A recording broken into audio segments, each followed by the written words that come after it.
Student, इस video में हम लोग सॉल्व करेंगे क्लेपनर का प्रॉब्लम नंबर 4.11 वेरिएबल मास का प्रॉब्लम है। क्या दिया हुआ है क्वेश्चन में? देखो, इधर फिगर हम लोग को दिया हुआ है, ये हम लोग को एक वेट वेइंग स्केल है।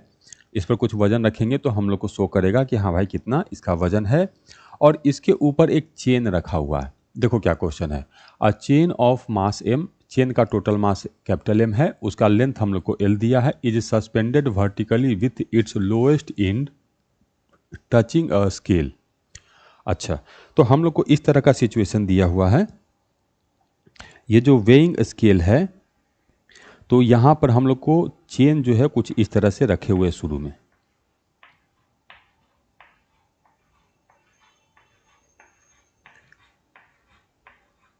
और ये इसको बस टच कर रहा है। इसका टोटल मास है हम लोग को m और इसका टोटल लेंथ है l, तो मास पर यूनिट लेंथ हम लोग को लेमडा हो जाएगा, क्योंकि ये चेन हम लोग को यूनिफॉर्म रहता है। हाँ ठीक है सर। आगे क्या कह रहे हैं, the chain is release and falls on to the scale. अब इसको रिलीज कर दिए हैं तो इसका इनिशियल वेलोसिटी हो गया हम लोग को 0। What is the reading of the scale when a length of chain x has fallen. अब चेन का x पार्ट जो है वो हम लोग को इस पे गिर गया है, तो उस टाइम हमें बताना है कि इस स्केल की रीडिंग कितनी है। तो एक तरह से हमें नॉर्मल रिएक्शन बताना है, नॉर्मल स्केल ही यहाँ पर हम लोग को इस स्केल की रीडिंग होगा। तो x लेंथ फॉल करने पर नॉर्मल कितना होगा ये मुझे बताना है। चलो कैसे करेंगे, देखो अब क्या हुआ है कि x लेंथ हम लोग को गिर गया है,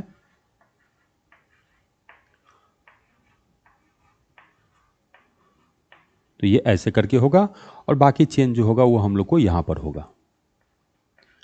तो ये हम लोग को x पार्ट इधर है, तो इधर पार्ट जो बच जाएगा वो हम लोग को l माइनस एक्स पार्ट बचेगा।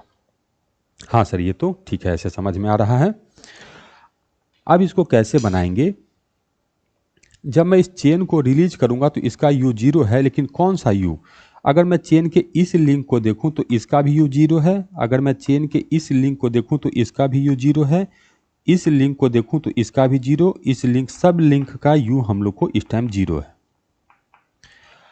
अब जब मैं इसको रिलीज कर दूंगा तो इसका भी एक्सेलेरेशन g होगा, इसका भी एक्सेलेरेशन g होगा, इसका भी एक्सेलेरेशन g होगा, इसका भी एक्सेलेरेशन g होगा, इसका भी एक्सेलेरेशन g होगा, इसका भी एक्सेलेरेशन g होगा, और इसका भी एक्सेलेरेशन हम लोग को g होगा। हाँ सर, वो बात ठीक है।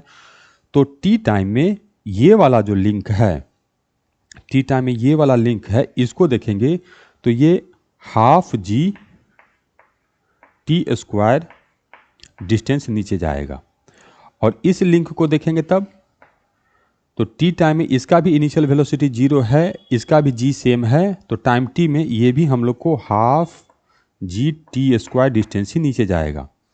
इसको देखेंगे तो ये भी हम लोग को half g t square distance ही नीचे जाएगा। इसको देखेंगे तो ये भी हम लोग को half g t square distance ही नीचे जाएगा। इसका मतलब टी टाइम के बाद मैं देखूंगा तो इनके बीच का सेपरेशन अभी भी मुझे वही दिखाई देगा, इनके बीच का सेपरेशन वही दिखाई देगा, इनके बीच का सेपरेशन भी वही रहेगा, इनके बीच का सेपरेशन भी वही रहेगा, इनके बीच का सेपरेशन भी वही रहेगा। तो इनमें से किसी का सेपरेशन हम लोग को चेंज नहीं होना है, रिलेटिव डिस्टेंस हम लोग को सेम रहेगा। अगर स्पीड की बात करें तो टी टाइम बाद इस लिंक का स्पीड हो जाएगा v equal to u plus a t, तो इसका स्पीड होगा ए टी नीचे की तरफ, इस लिंक का भी स्पीड हम लोग को होगा ए टी नीचे की तरफ, इस लिंक का भी स्पीड होगा ए टी नीचे की तरफ, इस लिंक का भी स्पीड होगा ए टी नीचे की तरफ, और जो सबसे लो जो इसको अभी टकरा रहा है उसका भी स्पीड हम लोग को ए टी होगा, v equal to u plus a t, और वो हम लोग को उतना ही होगा। हाँ ठीक है। तो अगर मुझे देखना है हर एक लिंक को, तो इस लिंक और इस लिंक के बीच कोई भी रिलेटिव मोशन नहीं है, रिलेटिव वेलोसिटी नहीं है, और रिलेटिव एक्सेलरेशन भी नहीं है।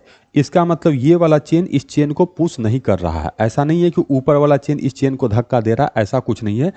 तो इस केस में इस चेन के सभी पॉइंट्स पर टेंशन 0 होगा, इस चेन में कहीं पर भी हम लोग को टेंशन नहीं होगा, तो सभी पॉइंट्स पर हम लोग को टेंशन 0 है। अब देखो क्या करते हैं, कोई भी रैंडम टाइम मान लेते हैं कि किसी भी रैंडम टाइम पर अगर एक्स लेंथ इसका घट गया है, तो मान लो ये हम लोग को x लेंथ है। तो ये वाला जो लिंक है वो अभी यहाँ पर हम लोग को कांटेक्ट में होगा। तो ये x हाइट अभी ऊपर है और इसका इनिशियल वेलोसिटी 0 है, और इस लिंक को इसके ऊपर से भी कोई मतलब नहीं है, इस लिंक को इसके नीचे से भी कोई मतलब नहीं है। देखने में ये तुमको लग रहा है कि ये सब अटैच्ड हैं, लेकिन ये एक्चुअली में कोई अटैचमेंट का इसमें रूल है ही नहीं, क्योंकि सब अपना अपना इंडिविजुअल मोशन कर रहे हैं और चेन में टेंशन हम लोग को 0 है। तो इस लिंक को नीचे वाले लिंक से भी कोई मतलब नहीं है और इस लिंक को ऊपर वाले लिंक से भी कोई मतलब नहीं है। और ये लिंक यदि मुझे x हाइट ऊपर है और इसका इनिशियल वेलोसिटी है हम लोग को 0, तो जब ये यहाँ पहुँचेगा तो इसका स्पीड होगा √2gh, ये हम जानते हैं। तो इस लिंक का स्पीड जो है यहाँ पर टकराने से जस्ट पहले स्पीड है हम लोग को √2gx। हाँ सर, ये तो स्पीड है, ठीक। अब मैं dt टाइम में कंसीडर करता हूँ। तो dt टाइम में कितना लेंथ जो है हम लोग को यहाँ पास में आएगा, इतना लेंथ जो है dt टाइम में वो नीचे की तरफ आएगा। तो इस लेंथ को मैं मानता हूँ dl। तो ये इतना ही स्पीड से आ रहा है √2gx। तो ये dl जो होगा s equal to √2gx into dt। बहुत ही स्मॉल लेंथ में लिया हूँ, तो यहाँ पे s equal to ut formula में लगा सकता हूँ, उसमें कोई दिक्कत नहीं है ना। हाँ, तो dl इक्वल टू √2gx और dt हो गया, ठीक है।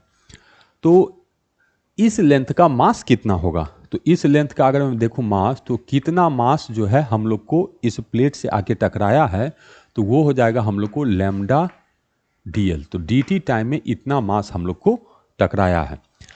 तो टकराने से पहले मोमेंटम कितना था, तो टकराने से पहले मोमेंटम नीचे की तरफ माइनस था, हाँ ये माइनस होगा, और dm मास होगा, मास, और वेलोसिटी हम लोग को √2gx है, तो वेलोसिटी हम लोग को हो गया √2gx।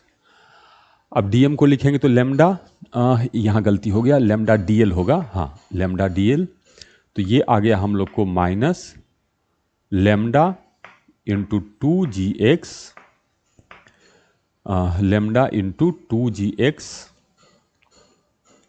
और इंटू dt। ये मोमेंटम हुआ हम लोग को, हाँ ठीक है।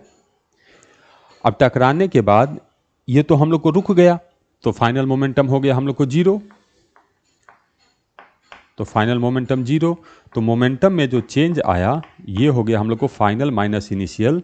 तो ये लैम्डा होगा हम लोग को m/l, कैपिटल M मास हम लोग को दिया हुआ है, इंटू 2gx, और साथ में हो जाएगा हम लोग को dt। तो dt को अगर इधर भेजते हैं तो ये हो गया dp/dt equal to 2mgx divided by l। यही फोर्स होगा, है ना। तो ये फोर्स हमको लगेगा किस पर, चेन पर लगेगा। तो एक्शन रिएक्शन से उतना ही फोर्स हम लोग को स्केल पर लगेगा। तो स्केल पर लगने वाला जो फोर्स है वो हम लोग को आ गया 2mgx डिवाइडेड बाई l। तो इतना तो रीड करेगा dt टाइम में इसके यहाँ पर जमा होने के कारण, और x लेंथ तो पहले से ही यहाँ जमा है, x लेंथ जो यहाँ पे फॉल किया वो तो यहाँ पहले जमा है। तो इसका मास हो जाएगा हम लोग को लैम्डा इंटू एक्स, तो mg इधर लगेगा नीचे, तो mg हो गया हमको लैम्डा x इंटू जी। तो इतना तो पहले से भी रीड करेगा। तो टोटल जो रीडिंग होगा ये हो गया हम लोग को 2mgx divided by l plus, अब उसका लिखेंगे तो लैम्डा m हो जाएगा, तो mgx डिवाइडेड बाई l। तो ये टोटल रीडिंग आया हम लोग को 3mgx डिवाइडेड बाई l। इतना हम लोग को शो करेगा। तो इस तरीके से हम इस वेरिएबल मास के प्रॉब्लम को सॉल्व करेंगे। जैसे जैसे टाइम इंक्रीज होते जाएगा तो ये पोर्शन तो हम लोग को इंक्रीज होगा, लेकिन किसी एक टाइम पर हम देखेंगे तो ये इसको अटैक भी कर रहा होगा। वो उस पर फोर्स लगा रहा होगा, तो उसका भी नॉर्मल हमें काउंट करना पड़ेगा। तो यहाँ पर केवल जो इधर हम लोग को परमानेंट रेस्ट में आ गया और एक इधर का पोर्शन है जो अभी टच भी नहीं किया है, और एक ये जो पोर्शन होगा वो हमको रेस्ट में आ रहा होगा, प्रोसेस इज गोइंग ऑन। तो इसका भी कैलकुलेट करना पड़ेगा, इस प्रोसेस का भी कैलकुलेट करना पड़ेगा, इससे कोई मतलब नहीं है अभी। तो किसी भी टाइम पर अगर कोई प्रोसेस चल रहा हो तो हम लोग डायरेक्ट किसी पॉइंट पर कैलकुलेट नहीं करते हैं, स्मॉल इंटरवल लेते हैं। तो वो स्मॉल इंटरवल dt मैंने लिया, तो dt टाइम में dl लेंथ जो है इसको स्ट्राइक कर रहा है और स्ट्राइकिंग स्पीड है √2gx, तो dl equal to √2gx into dt लिखा। तो इस तरीके से इस क्वेश्चन को सॉल्व करेंगे।